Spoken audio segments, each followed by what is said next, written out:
Hey everyone, welcome to my YouTube channel State Pieces and One Day Exams। आज ये हमारा पहला course है जो होगा स्टेट पीसी एग्जामिनेशंस के लिए, यूपी ट्रिपल एससी के लिए, यूपी पीसीस के लिए या जो भी अदर स्टेट के एग्जामिनेशंस के लिए आप तैयारी कर रहे हैं। तो आज का जो कोर्स है उनमें से हमने सबसे पहले सेंट्रल गवर्नमेंट पढ़ाना है। ये इसीलिए हमने पिक किया है क्योंकि ये मोस्ट इंटरेस्टिंग टॉपिक है और ये बहुत ज़्यादा स्टेट पीस एग्जामिनेशंस या अदर एग्जामिनेशंस में यहाँ से क्वेश्चन पूछे जाते हैं। यहाँ से बहुत अच्छे अच्छे क्वेश्चंस पिक किए जाते हैं। जैसे प्रेसिडेंट के बारे में अगर हम बात करें तो यहाँ से इम्पीचमेंट का क्वेश्चन, क्वालिफिकेशन का क्वेश्चन, बहुत सारी कैटेगरीज़ में क्वेश्चन आते हैं। इससे पहले अगर आप मेरे चैनल पे न्यू हैं, आप ये पहली बार ये वीडियो देख रहे हैं, तो इससे पहले जाकर के आप हमारे चैनल के इंट्रोडक्शन वीडियो को ज़रूर देखें। वहाँ पर पूरी स्ट्रैटेजी डिस्क्राइब की गई है, वहाँ पर हम कैसे कैसे पढ़ेंगे। इसमें भी मैं आपको थोड़ा सा इंट्रो दे देती हूँ। हमारे कोर्सेज़ को 2 कैटेगरीज़ में डिवाइड किया गया है। पहला हुआ स्टेट पीसीएस के लिए और सेकंड होगा SSC, CGL, CHSL, railway, ROR या अदर एग्जामिनेशंस के लिए। तो अगर आप जीएस को कवर करना चाहते हैं एक लेवल के साथ, तो आप इस चैनल को ज़रूर सब्सक्राइब करें, अपने दोस्तों में ज़रूर शेयर करें, क्योंकि अभी पॉसिबल नहीं है आप कहीं भी कोचिंग क्लासेस में जा कर के पढ़ें और अभी हमारी फैमिलीज़ की कंडीशंस भी इतनी अच्छी नहीं है कि हम वहाँ पर फ़ीस को बहुत ज़्यादा पे करें। तो एब्सोल्युटली फ्री है ये, आप इजीली यहाँ पे जनरल स्टडीज़ को कवर कर सकते हैं। तो जितना हो सकता है अपने रिलेटिव्स को, अपने बैचमेट्स को, अपने दोस्तों को शेयर करें और उनको भी बोलें कि वो भी आके इसको फॉरवर्ड करें, सब्सक्राइब करें और लाइक करें। और जो भी डाउट्स हैं, क्या आप पढ़ना चाहते हैं क्या नहीं, मुझे कमेंट सेक्शन में ज़रूर बताएं। तो जो आज का टॉपिक है वो होगा सेंट्रल गवर्नमेंट ऑफ इंडिया से। तो जब हमारा कॉन्स्टिट्यूशन बनने वाला था या हमने सोचा कि हमें कॉन्स्टिट्यूशन बनाना है, तो मिस्टर अंबेडकर ने जा कर के बहुत सारी कंट्रीज़ के संविधान को पढ़ा। उन्होंने देखा कि आखिर संविधान में क्या क्या चीज़ें किस किस कंट्री ने रखी हैं। तो उन्हें जो हमारे कंट्री के संविधान के लिए या हमारे कॉन्स्टिट्यूशन के लिए जो उन्हें रेलिवेंट लगा, उपयोगी लगा, अच्छा लगा, वो उन्होंने उन कंट्रीज़ के संविधान से, कॉन्स्टिट्यूशन से उठा करके हमारे कॉन्स्टिट्यूशन में डाल दी। उन्हीं में से एक है सेंट्रल गवर्नमेंट या केंद्र सरकार, या राष्ट्रपति होंगे, उसमें वाइस प्रेसिडेंट होंगे। ये सब प्रावधान कहाँ से आई? ये अदर कंट्रीज़ के कॉन्स्टिट्यूशन से आए हैं, अलग अलग। जैसे जैसे हमें अच्छा लगा वैसे वैसे हमने इनको उठा करके अपने कॉन्स्टिट्यूशन में रख लिया। तो हमें पता है कि हमारे में स्टेट गवर्नमेंट अलग है और सेंट्रल का अलग प्रावधान दिया गया है। नगर पंचायत और ग्रामीण पंचायत, इन सबको अलग अलग कैटेगरीज में रखा गया है। तो सेंट्रल गवर्नमेंट की अगर हम बात करें तो हमारी केंद्र सरकार किन किन से मिलकर के बनी है, तो वो हम यहाँ देखेंगे। हमारी सरकार मिलकर के बनी है राष्ट्रपति, उपराष्ट्रपति, प्रधानमंत्री, केंद्रीय मंत्रिपरिषद, संसद, और संसद के जो फोरम्स होते हैं, कमिटीज़ होती हैं, ग्रुप्स होते हैं, और सुप्रीम कोर्ट। तो इन सब से मिलकर के हमारी केंद्र सरकार बनी है। तो जब कॉन्स्टिट्यूशन बन गया तो अब ये बताया गया कि भाई इतना बड़ा कॉन्स्टिट्यूशन, अगर हमें इमीडिएट कुछ सर्च करना होगा तो हम कैसे करेंगे। तो प्रावधान आया कि मिस्टर ऐसा करते हैं, हम कॉन्स्टिट्यूशन को ना आर्टिकल्स एंड पार्ट्स में डिवाइड कर देते हैं। तो वही किया, आर्टिकल्स एंड पार्ट्स में डिवाइड किया गया। जितने भी आर्टिकल्स हैं, जो पार्ट्स हैं, इंपॉर्टेंट हैं, हम उनको कोड वर्ड्स में याद करना सिखाएंगे, वो अगले वीडियो में या कोई भी लेक्चर में होगा। अभी हम यहाँ पे सेंट्रल गवर्नमेंट का बस प्रेसिडेंट का पोर्शन कवर करेंगे। तो जब पार्ट्स एंड आर्टिकल्स में डिवाइड किया गया, इसीलिए भाग 5 या पार्ट 5 आर्टिकल 52 to 78 बताता है संघ की कार्यपालिका शक्ति के बारे में, कि कार्यपालिका शक्ति किससे मिलकर के बनी होगी। अब यहाँ से आपके क्वेश्चन उठते हैं 2। कौन से? क्वेश्चन नंबर 1 कि संघ की कार्यपालिका शक्ति का वर्णन किस भाग में किया गया है, तो आंसर होगा भाग 5। किस आर्टिकल या अनुच्छेद से, किस अनुच्छेद से किस अनुच्छेद तक, तो 52 से 78 तक, यानी 52 to 78। तीसरा क्वेश्चन, संघ की कार्यपालिका शक्ति में कौन कौन शामिल होंगे, आपको याद रखना है 5 लोगों से मिलकर के बनी है। कौन? President, vice president, prime minister, central council of minister and attorney general of India. 3 questions cover हुए। पार्ट 5 आर्टिकल 52 to 78, और यूनियन जो एग्जीक्यूटिव पावर है वो 5 लोगों से मिलकर बनी है, इन 5 लोगों से। ठीक है, इसके बाद क्लियर है जो 5 लोग थे उनमें से आज हम कौन सा टॉपिक पढ़ने वाले हैं। हम पढ़ने वाले हैं प्रेसिडेंट ऑफ इंडिया। भारत के राष्ट्रपति कौन होंगे? भारत के राष्ट्रपति की ड्यूटीज़ क्या होंगी। अगर आप बनना चाहते हैं राष्ट्रपति तो आपको कौन सी क्वालिफिकेशन चाहिए होंगी। आप राष्ट्रपति बन जाएंगे तो आपको शपथ कौन दिलाएंगे, आपकी ड्यूटीज़ क्या क्या होंगी, और आपको अपनी सीट कब छोड़नी पड़ेगी और कैसे छोड़नी पड़ेगी। तो आर्टिकल 52 to 78 तक हमने यूनियन एग्जीक्यूटिव यानी संघ की कार्यपालक शक्ति का पढ़ा। लेकिन अगर हम प्रेसिडेंट की बात करें पर्टिकुलर, तो वो आर्टिकल 52 to 72 तक दिया गया है। इसके बाद अगर आप या मैं, प्रेसिडेंट कोई भी बन सकता है क्या, अगर सबसे क्वेश्चन किया जाए तो ऑब्वियसली कोई भी बन सकता है। तो मुझे मन कर गया प्रेसिडेंट बनने का। फिर मुझे पता चला अच्छा election commission of India election कराते हैं, तो मैं उनके पास गई, मैंने बोला सर मेरे को प्रेसिडेंट बनना है। उन्होंने बोला डोंट वरी सोनाली, तुम प्रेसिडेंट बन सकती हो या कोई भी प्रेसिडेंट बन सकता है अगर वो फुलफिल करता है इन सारी क्वालिफिकेशंस को। मैंने पूछा अच्छा कौन सी क्वालिफिकेशंस। उन्होंने बोला आप होनी चाहिए भारत की नागरिक या सिटीजन ऑफ इंडिया, आप भारत के प्रथम नागरिक कहलाते हैं, आप भारत के वरिष्ठतम नागरिक कहलाते हैं अगर आप प्रेसिडेंट बन जाते हैं, इसीलिए आपको भारत का नागरिक होना पड़ेगा। आप 35+ एज की होनी चाहिए। मैंने कहा सर वो तो नहीं है। उन्होंने बोला ठीक है आप 35+ होके आओ, उसके बाद आपका इलेक्शन करवा दिया जाएगा या फिर आप एलिजिबल होगी।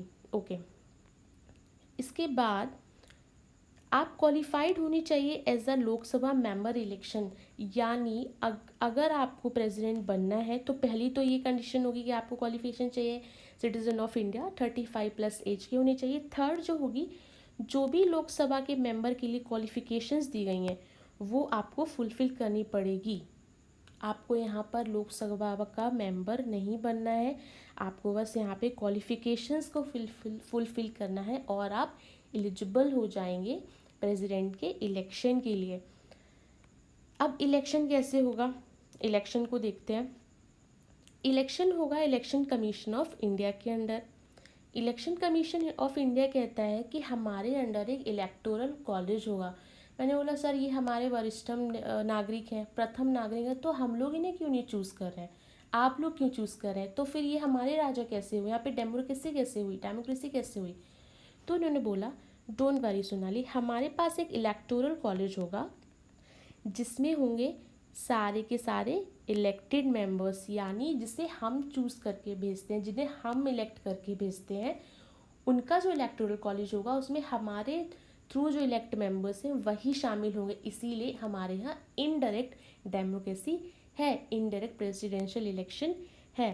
तो अब कौन कौन से मेंबर होंगे इलेक्टोरल कॉलेज में, सारे के सारे elected members of Lok Sabha, Rajya Sabha. हमें पता है कि लोकसभा एवं राज्यसभा में प्रेसिडेंट 12 और 2 यानी कि राज्यसभा में 12, लोकसभा में 2 मेंबर्स को नॉमिनेट करते हैं, तो वो नॉमिनेटेड इन्हीं के द्वारा होते हैं, इसीलिए नॉमिनेटेड मेंबर्स से अलाउड नहीं है। ओवरऑल अगर हम कहें तो आपको बस इतना याद रखना है, इनके इलेक्टोरल कॉलेज में कौन कौन होंगे, सारे इलेक्टेड मेंबर्स यानी कि निर्वाचित मेंबर्स, कौन कौन से, लोकसभा के, राज्यसभा के और विधानसभा स्टेट लेजिस्लेटिव असेंबलीज के, और 2 union territories Delhi and Puducherry, इन दोनों के लेजिस्लेटिव असेंबली के इलेक्टेड मेंबर्स होंगे। Overall elected members of Rajya Sabha, Lok Sabha, elected members of state legislative assemblies, elected members of Delhi Puducherry legislative assemblies. बाकी आप बोलेंगे आप बाकी क्यों नहीं बता रही है, आप यूनियन टेरिटरी तो और भी है, क्योंकि माय फ्रेंड्स इनके पास लेजिस्लेटिव असेंबली है ही नहीं।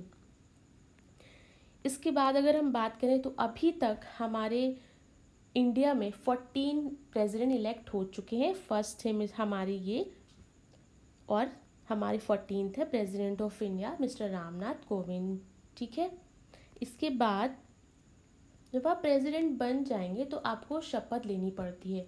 ऐसा नहीं है आपका इलेक्शन हो गया आप जाके सीट पर बैठ गए, आपको यहाँ पे शपथ दिलाई जाती है, आपको यहाँ पर ओथ दिलाई जाती है। अब वो शपथ कौन दिलाएगा, तो जब आप अपनी सीट पर बैठने वाले होते हैं या फिर आप इलेक्ट हो चुके हैं तो उसके बाद एक प्रोसेस आती है जो कहलाती है शपथ।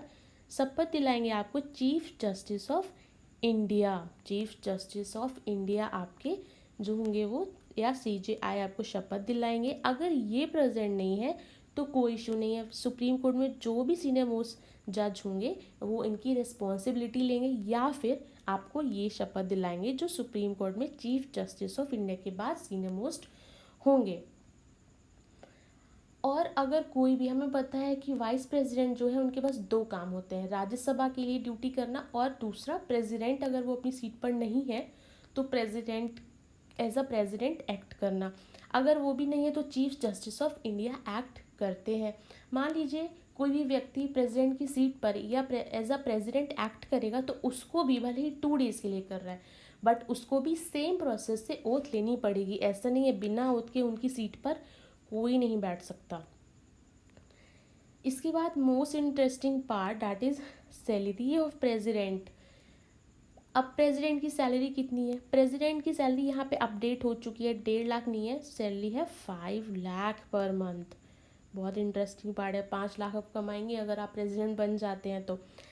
अब जो सैलरी है वो किसके द्वारा इंक्रीज या डिक्रीज़ की जाती है? नॉर्मली हमारे दिमाग में आता है अच्छा इलेक्शन कमीशन ऑफ इंडिया करते होंगे क्योंकि वही इलेक्ट कराते हैं। फिर आता है अच्छा सुप्रीम कोर्ट करते होंगे, सबसे बड़े हैं वही सारे फैसले देते हैं। नहीं, यहाँ पे जो भी सैलरी इंक्रीज डिक्रीज होगी वो कौन करेगा? हमारी पार्लियामेंट। ठीक है, सबसे इम्पॉर्टेंट चीज़, अगर मैं प्रेसिडेंट बनी हूँ और मैं अपने 5 साल के कार्यकाल में हूँ तो उस टाइम, उस दौरान, इन 5 ईयर्स में सैलरी को कम या भत्तों को कम नहीं किया जा सकता। इसके बाद आता है the term of president office. अब जब प्रेसिडेंट बनते हैं तो ये सारे रूल्स भी है ना कि आप कब तक बनेंगे, आप कब तक रहेंगे, क्या होगा तो आप हटाए जाएंगे। तो प्रेसिडेंट 5 ईयर्स तक अपनी सीट पर बैठते हैं ओथ लेने के या शपथ लेने के बाद। हालांकि वो अपना रेजिग्नेशन किसको दे सकते हैं? वो रेजिग्नेशन या अपना त्यागपत्र किसको देते हैं? वाइस प्रेसिडेंट ऑफ इंडिया को। इसके अलावा तीसरा जो प्रोसेस है वो है हमारे कंट्री में इम्पीचमेंट। यानी सोचिए हमारे जो वरिष्ठतम नागरिक या जो प्रथम नागरिक हैं वो भी कॉन्स्टिट्यूशन में बचते नहीं हैं, यानी उनके ऊपर एक प्रावधान दिया गया है इम्पीचमेंट। ध्यान से देखिए मिस्टर प्रेसिडेंट, आर्टिकल 61 आपके ऊपर इम्पीचमेंट का प्रावधान लगाता है। इम्पीचमेंट मतलब अगर आप कोई भी काम कॉन्स्टिट्यूशन के अगेंस्ट जाके करते हैं तो आप इम्पीचमेंट के दायरे में आ जाएंगे। इसके अलावा हमारी कंट्री में प्रेसिडेंट री इलेक्शन के लिए एलिजिबल है। हमारी कंट्री में प्रेसिडेंट, अगर मैं सपोज मैं अगर इंडिया की प्रेसिडेंट बनी तो मैं जितनी बार चाहूँ इलेक्शन लड़ सकती हूँ। ऐसा बाउंड नहीं कि अच्छा मैं एक बार प्रेसिडेंट बन गई तो आप दूसरी बार नहीं बन सकती या तीसरी बार नहीं। हमारे यहाँ री इलेक्शन के लिए कोई भी बाउंडेशंस नहीं है, आप जब तक चाहें प्रेसिडेंट का इलेक्शन लड़ सकती हैं। लेकिन यहाँ पे क्वेश्चन आता है कि कंपेयर किया जाता है यूएसए से, कि यूएसए से जो भी प्रेसिडेंट होंगे वो सिर्फ 2 बार इलेक्ट हो सकते हैं, उसके अलावा वो इलेक्ट नहीं हो सकते। ठीक है, इसके बाद आता है इसके बाद आता है इम्पीचमेंट ऑफ प्रेसिडेंट। जो तीसरा प्रावधान था आर्टिकल 61। आर्टिकल्स इसमें मैं इसलिए नहीं बीच में बता रही हूँ, बहुत ज़्यादा कंफ्यूजिंग हो जाता है, क्रिएट करता है। तो इसके बाद जो लास्ट सबसे वाला वीडियो होगा वो सारा आर्टिकल्स के थ्रू स्टडी होगा। तो अब बात आती है इम्पीचमेंट। आखिर ये इम्पीचमेंट क्या है? कॉन्स्टिट्यूशन में बस इतना लिखा है कि अगर वॉयलेशन ऑफ कॉन्स्टिट्यूशन या संविधान का उल्लंघन, इन अदर वर्ड्स अगर प्रेसिडेंट संविधान के अगेंस्ट जाकर के या कॉन्स्टिट्यूशन के अगेंस्ट जाकर के कुछ भी ऐसा काम करते हैं तो उन पर इम्पीचमेंट लाया जाएगा। बट इम्पीचमेंट क्या होगा, ऐसा कौन सा काम होगा जो उल्लंघन होगा संविधान का, इसकी डिटेल या इसकी परिभाषा या इसका जिक्र संविधान में नहीं किया गया है। ये कौन तय करेगा? ये तय करेगी पार्लियामेंट कि जो आपने ये काम किया है वो संविधान का उल्लंघन है या नहीं। इसके बाद प्रोसेस ऑफ इम्पीचमेंट, मान लीजिए कि मैं प्रेसिडेंट हूँ, मैंने संविधान का उल्लंघन कर दिया, तो इम्पीचमेंट का मेरे ऊपर प्रोसेस क्या होगा? सबसे पहले impeachment can be charge by any house of parliament. यहाँ पे ध्यान देना है कि इम्पीचमेंट महाभियोग में बस और बस पार्लियामेंट या संसद का ही रोल होता है। यहाँ पे कोई स्टेट लेजिस्लेटिव असेंबलीज का रोल नहीं होगा। हम बहुत बार कंफ्यूज हो जाते हैं कि इलेक्शन में स्टेट लेजिस्लेटिव है या फिर यूनियन टेरिटरी दिल्ली पुदुचेरी की लेजिस्लेटिव असेंबली है, तो शायद इसमें भी होगी। कन्फ्यूज़न क्रिएट करने के लिए सारे ऑप्शंस दे दिए जाते हैं, बट आपको यहाँ से बचना है। यहाँ पे किसका रोल है? Only parliament. तो जिस सदन में, देखिए किसी भी, चाहे राज्यसभा लगाए या लोकसभा लगाए, वहाँ पर क्या प्रोसेस होगी? जिस सदन में रिजोल्यूशन आएगा 1/4 मेंबर्स, यानी कि जिस सदन में लगाया गया है वहाँ के 1/4 मेंबर्स जो होंगे अवेलेबल, वो साइन करेंगे डेट वी आर एग्रीड, हम सहमत हैं।